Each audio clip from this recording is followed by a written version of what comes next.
Malusog na kalusugan ng mga bata ay isa sa mga importanteng aspekto ng kanilang paglaki at pag-unlad. Ngunit hindi maiiwasan ang mga biglaang pagdapo ng mga sakit. Ilan na nga sa mga karaniwang karamdamang maaaring makuha ng mga kabataan ngayon ay ang pneumonia at tonsillitis. Kaya naman para bigyan tayo ng malawak na impormasyon tungkol sa mga sakit na ito, ay makakapanayan po natin ang pediatrician na si Dr. Cynthia Coayo Huico. Magandang umaga at welcome po sa Rise and Shine Pilipinas. Hello, Doc. Magandang umaga. Salamat sa pag-imbita. Alright, Doc, good morning. This is Fifi together with Ross.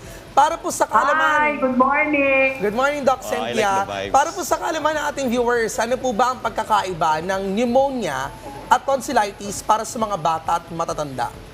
Pneumonia sa bata at sa matanda. Sa bata kasi, ang lahat ng pneumonia ngayon ay parang mga acute process. Yung biglang na-expose ka, nagkasakit ka na. Pareho rin yan sa matatanda. Kaya lang sa matatanda, siguro matagal na nasa kanila. Sa bata kasi, kung tama ang gamot, mabilis lang gamutin. Okay, Doc. So paano po kaya nakaka-apekto ito sa kalusugan ng mga bata at pagkakaroon ng pneumonia at tonsillitis? Ano ang mga long-term na epekto po nito? Kasi yung pagka-tonsillitis, magkaiba sila sa pneumonia. Yung sa ilong kasi nanggagaling o kaya sa bibig. Tapos, di ba, ang tonsil sa may bibig natin, upper respiratory tract infection. Ang pneumonia kasi sa lower lung, sa lungs natin. So, pag nasinghot mo na, nasa hininga mo na, pupunta na sa lungs natin. So, yun ang pagkakaiba ng dalawa. Ang tonsils kasi, long term, pwede mo, pagka matagal parati ka nagtotonsils, nagkakaroon ka ng effect sa lungs, sa heart natin. So, nagkakaroon tayo ng rheumatic fever, rheumatic heart disease, parang ganon. Samantalang ang pneumonia, merong mga side effects, pwede kang mag-sepsis, pwede kang mag-meningitis. Marami siyang side effects. Siguro dapat nating pag-usapan ano ba yung pneumonia sa ngayon. Nakakatakot na kasi in a day, in a clinic, siguro sa ang dami naming pasyenteng may fever, may ubo, may fever, may ubo, may pulmonya. So, yun ang kailangan nating pag-usapan. Saan nila nakukuha ngayon yon? Mga batang hindi bagong panganak, hindi mga 1 or 2 years old, kundi yung mga nagpupunta sa eskwela. So, yun ang marami tayo ngayon. Alright, Doc, paano po natin malalaman na lalo na ng mga magulang kung may pneumonia o tonsillitis yung kanilang anak? Ano ba yung sintomas na dapat nilang bantayan? Palagay ko, yan yung tanong ngayon. Anong sintomas? Hindi yung side effect. Nasa bandang huli pa natin malalaman.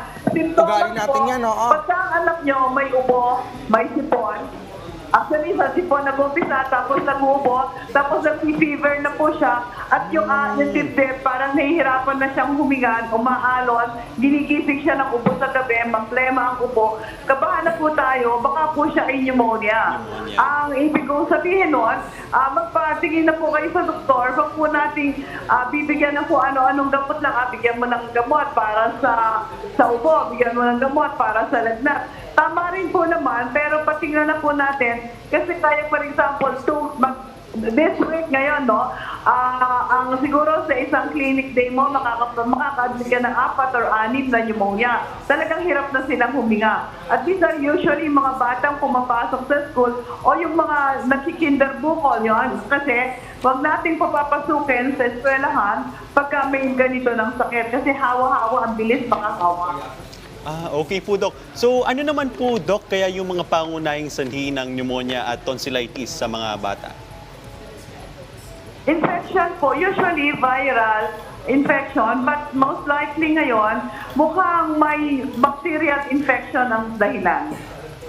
Doc, grabe, usok-uso talaga ito. Kahit sa amin, dyan sa kaibigan, daming mga bata talaga nag-uubuhan. Kailangan matutukan ito. Pero, Doc, paano naman maiiwasan ang pagkalat ng mga infeksyon na nauugnay po sa pneumonia tonsillitis sa mga bata? Totoo ako sa'yo kasi sinasama mo pa yung tonsillitis. Ang tonsillitis kasi natin, pwede natin siyang mabawasan pag hindi tayo kakain ng candies, chocolate, ice cream, gano'n. Kasi ang tonsil sa bibig natin, no? Kuminsan nai-irritate lang siya. So pagka frequent na nai-irritate, lumalaki. Ang tonsils kasi is doon naiipon yung mikrobyo, parang pinapatay niya kung minsan. Kaya lang, hindi nakakaya ng Okay, Doc? Doc. Dr. Cynthia, are you still there?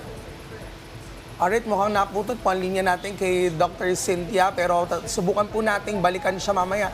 Grabe no, Ras, talagang importante yung pagpapacheck up natin kasi marami tayong mga sakit na hindi natin nakikita agad. Lalo syempre kung tayo ay magulang, importante yung pag-aalaga natin sa mga anak at hindi natin alam, lalo't na-expose sila sa iba't ibang klase ng mga viruses Virus at na pwede saka magka-bacteria pagkain. o pagkain. Yeah. Oo. Kumbaga, minsan kapag mga ganitong bagay, dapat pala hindi natin pinapagka walang bahala. Oo. Dapat. Dr. Cynthia? Apo, sana tayo naputol. Daldal pala ako ng daldal, naputol na tayo. Oo, Doc. Ang Doon po tanong sa ko bahagi ulit na is, natuwa po kayo na paano malalaman may tonsillitis. tonsils? Paano malalaman may pneumonia? Nasabi ko na yung sa tonsils, kumakain tayo ng candy, chippy cheese curls, potato chips, mga ganyan. Nagagasgas ang lalamunan natin. So, nagkaka-tonsils tayo kasi para siyang lymph node. So, parang ang pneumonia, nakukuha yan sa sipon, tapos pumupunta sa lungs natin. Okay? So, yung sa lungs natin, ang ating pneumonia. Ang manifestation niyan, fever and productive cough, yung maplemang ubo. Okay, ayun. At nanghihina ang bata. Sa tonsils, pwedeng hindi manghina ang bata. Okay, Doc, correct me if I'm wrong, tonsillitis po ito, no? Yung dapat iwasan ng bata, hindi po tonsils. Kasi tonsil, I think, is the part Tonsil of the is katawan. part, Oo, oo, oo. dito sa food. Pero, Doc, ano naman po yung mga posibleng dahilan kung bakit tumataas din ngayon yung kaso ng mga nagkaka-pneumonia sa mga bata?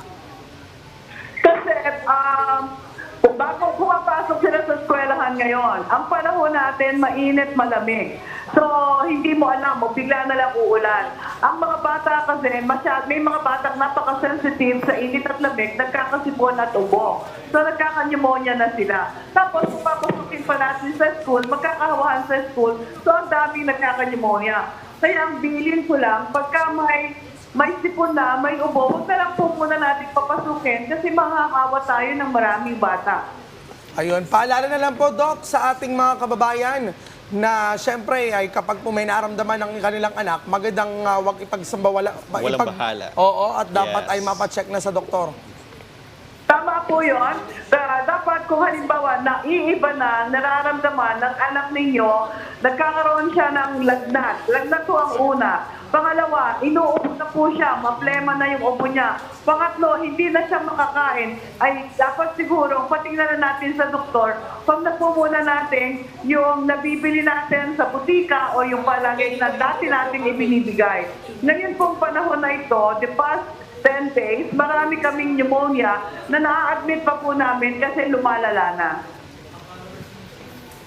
Alright? Okay? Did you hear me well? Yes, Yes, Doc. Doc. Maraming salamat po.